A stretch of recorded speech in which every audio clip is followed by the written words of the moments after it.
আগামী 5 তারিখ যে সম্মেলন হবে সেই সম্মেলনে শেখ মুজিবুর ইকবাল সাহেবকে সভাপতি হিসেবে আপনারা মনোনীত করবেন। আর আমি যারা পরিচালনা করি আপনাদের সকলের কাছে দোয়া চাই, আপনাদের সকলের কাছে ভোট চাই।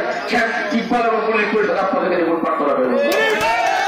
আমি আপনাদেরকে আশ্বস্ত করতে চাই ইনশাআল্লাহ মানিকপুরের যত লোক আছে, যত শ্রেণী, যত প্রকার আছেন, আমরা আপনাদের সবাইকে নিমন্ত্রণ করি। আর যারা আমাদের দল করেন, আমাদের বিরোধিতা করেন, আমরা আপনাদেরকে আহ্বান জানাই। আসার কাউন্সিল হবে, যেভাবে বলেন বেরোতে বলেন, যেভাবে বলেন আপনারা আসেন, আপনাদেরকে মূল্যায়ন করা হবে। যদি আমাদের আমন্ত্রণ নিমন্ত্রণ আপনারা প্রত্যাখ্যান করতে পারেন, সময় এবং স্রোত কিন্তু কারোর জন্য অপেক্ষা করে না।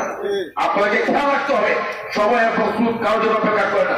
রাজনীতির অনেক হিসাব নিকাশ হবে, সেদিনের জন্য অপেক্ষা করতে হবে আপনাদেরকে। এখনো আহ্বান জানাই, আসেন, সম্মেলনে আসেন, কেন্দ্রীয় নেতৃবৃন্দ আসবে, সম্মেলন হবে, ভোট হবে, বেরোতে হবে, কষ্ট করবে, যেভাবে খুশি সেভাবে হোক, আমাদের কোনো আপত্তি নাই। দল থাকলে আছি, না থাকলে থাকবো না, দলই করবো, দলের বাইরে তোলাও করবো না, দলের বিরুদ্ধে বিরোধিতাও করবো না। সুতরাং ভারতের জাতীয়তাবাদী দল বাজিতপুর উপজেলা শাখার দ্বিবার্ষিক কাউন্সিল অর্থাৎ সম্মেলন অনুষ্ঠিত হবে 5 জুলাই। একটা বিপ্লবের নাম জুলাই মাস, আগস্ট মাস, সেই আরেকটি বিপ্লব আমরা বাজিতপুরে গড়াতে চাই।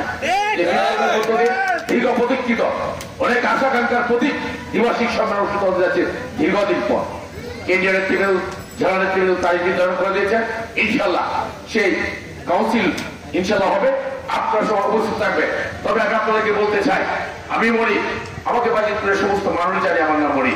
আমার বাড়ি কিন্তু গাজীরচর, দিনাজপুর গাজীরচর এক এরিয়া ছিল। আমার বাড়ি না পড়া হতে পারে, আমি সারাক্ষণে কিন্তু গাজীরচরের প্রতি থাকি।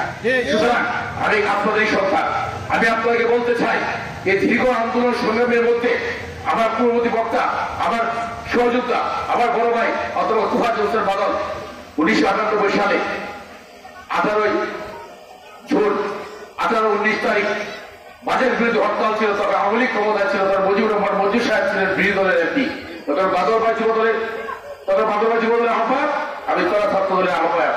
আমরা দুই ভাই একসাথে মুজিবুর রহমান মঞ্জুর সাহেবের বাড়ি গ্রেপ্তার হয়েছিলাম। সেদিন আওয়ামী লীগ সরকার ক্ষমতায় ছিলেন, তারা আমাদের উপর ত্রিপুরা চালিয়েছে, যা দেখেছেন প্রত্যক্ষ করেছেন, আপনারা বুঝতে পারেন। সেদিন থেকে শুরু করে আজকে পর্যন্ত একদিনের জন্য দলের বাইরে কোনো কাজ করে নেই, দলের সিদ্ধান্তের বাইরে কোনো কাজ করে নেই, তাই তখন নির্দেশ পেতে কোনো কাজ করে নেই।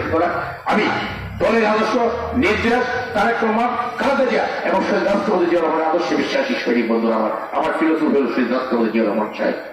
আমি আগামী 5 তারিখ আমি আপনাদের আহ্বান জানাবো, গাজীরচরের যত দল অঙ্গ সংগঠনের লোকজন আছেন, আপনার জনগণ, আপনারা সবাই সেদিন গাজীপুরের মাঠে যাবেন। আপনাদের যেভাবে যাওয়া উচিত সেভাবে যাবেন, তাই করবেন। আমাদের যা করার প্রয়োজন আপনার তাই করবেন। শেখ মুজিবুর ইকবাল সাহেব, যিনি আজকে 2 যুগের অধিক সময় অর্থাৎ 25 বছর, 12 বছর 1 যুগ, 2 যুগের অধিক সময় ধরে যিনি আমাদের পাশে হিমালয় পাহাড়ের মতো দাঁড়িয়ে রয়েছেন, সেই লোকটির নাম হলো শেখ মুজিবুর ইকবাল সাহেব। উনার সান্নিধ্য নিয়ে আমরা দলটাকে ধীরে ধীরে আজকে এই পর্যায়ে নিয়ে এসেছি। আমি বলতে চাই, জেল জুলুম, মামলা, মোকদ্দমা, হুলিয়া টুলিয়া যাবো যা কোনো কিছু আমরা পূর্ণ করি না, আমরা কোনো কিছু বয়াও পাই না। সবকিছুকে মাথায় রেখে কিন্তু আমরা এই রাস্তায় নেমে এসেছি এবং এই রাস্তায় আছি। অতীতে ছিলাম, বর্তমানে আছি, ভবিষ্যতে এই জায়গায় থাকবো। এই জায়গা থেকে আর কোনো জায়গায় আমাদের নড়াচড়া করবো। তাই বলতে চাই, আগামী 5 তারিখ যে সম্মেলন হবে সেই সম্মেলনে শেখ মুজিবুর ইকবাল সাহেবকে সভাপতি হিসেবে আপনারা মনোনীত করবেন।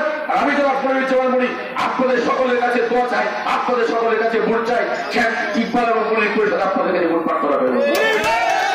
আমি আপনাদেরকে আশ্বস্ত করতে চাই ইনশাআল্লাহ মানিকপুরের যত লোক আছে, যত শ্রেণী, যত প্রকার আছেন, আমরা আপনাদের সবাইকে নিমন্ত্রণ করি। আর যারা আমাদের দল করেন, আমাদের বিরোধিতা করেন, আমরা আপনাদেরকে আহ্বান জানাই।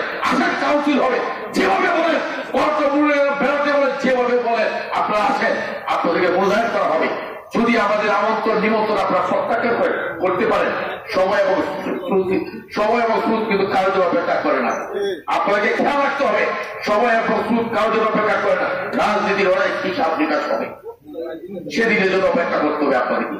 এখনো আহ্বান জানাই, আসেন, সম্মেলনে আসেন, কেন্দ্রীয় নেতৃবৃন্দ আসবে, সম্মেলন হবে, ভোট হবে, বেরোতে হবে, কষ্ট করবে, যেভাবে খুশি সেভাবে হোক, আমাদের কোনো আপত্তি নাই। দল থাকলে আছি, না থাকলে থাকবো না, দলই করবো, দলের বাইরে তোলা করবো না, দলের বিরুদ্ধে বিতর্ক করবো না।